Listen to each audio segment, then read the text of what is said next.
আসসালামু আলাইকুম এভরিওয়ান, সবাই কেমন আছেন? আমি এখন এই যে ছাদে আসলাম, ওদেরকে এখন বিকেলের খাবারটা দিব। তারপর কিছুক্ষণ পর ওরা ওদের যার যার খোপে ওরা ঢুকে যাবে। এখানে কিছু বাচ্চাও আছে। এই কবুতরগুলো আমি শহরে পালবো না, বিধে এগুলো গ্রামের বাড়ি পাঠাই দেই। এখানে 10 জোড়া কবুতর আছে। তো আর যেগুলো আমার পোষ মানানো সেগুলো আমার কাছে রাখছি। তারপরও আমি পালতে চাই নাই, কারণ আমি একটু বেশি ব্যস্ত ছিলাম বিভিন্ন কাজে, কিন্তু মায়া ছাড়তে পারি নাই। আবার কয়েকটাকে নিয়ে গিয়ে আবার পালা স্টার্ট করি। তো কেউ কেউ কমেন্ট করেন যে আমি ভুলভাল চিকিৎসা করে করে কিন্তু আমার কবুতর অসুস্থ করছি। এই কথাটা আমি জানি না আপনারা কিভাবে বলেন। আপনার আদরের জিনিসটাকে যে আপনি লালন পালন করেন, অসুস্থ হলেও আপনি কি এটাকে চেষ্টা না করে রেখে দিবেন?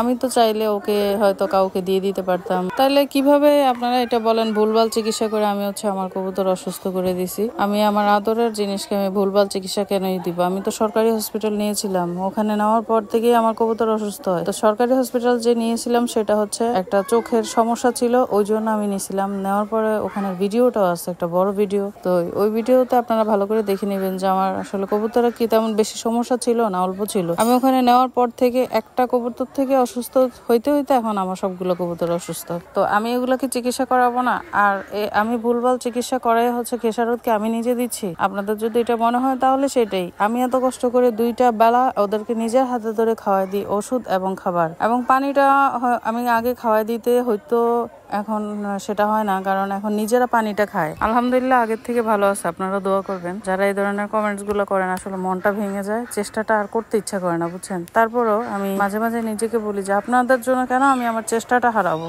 আমি আমার চেষ্টাটা চালাই যাই। আপনারা কবুতরের মর্ম অনেক বেশি বুঝেন, যার জন্য আপনারা এই ধরনের কমেন্ট গুলো করেন। কিছু করার নাই, আমার চেষ্টাটা আমি চালাই যাব। কি বলবো, আর বলার মতো কোনো ভাষা নাই। মাঝে মাঝে অনেক খারাপ লাগে যেখানে আপনারা আমাদেরকে একটু চেষ্টার জন্য একটু আগ্রহ দিবেন।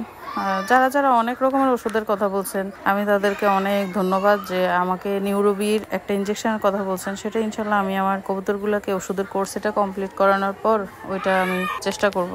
সবাই দোয়া করবেন। যে যেখান থেকে আমার ভিডিওটি দেখেছেন সবাইকে অসংখ্য ধন্যবাদ। আরেকটা কথা, যারা আমাকে এই ধরনের কমেন্টস গুলো করছেন সবাইকে অনেক বেশি ধন্যবাদ। যে আমি যে কবুতর লালন পালন করি কিন্তু চিকিৎসা নিতে পারি না, যত্ন নিতে পারি না, এই কথাগুলো আপনারা বলছেন। তাদেরকেই বলতেছে আমাকে আসলে কবুতরকে কিভাবে চিকিৎসা নিতে সেটা একটু শিখিয়ে দিন, কেমন?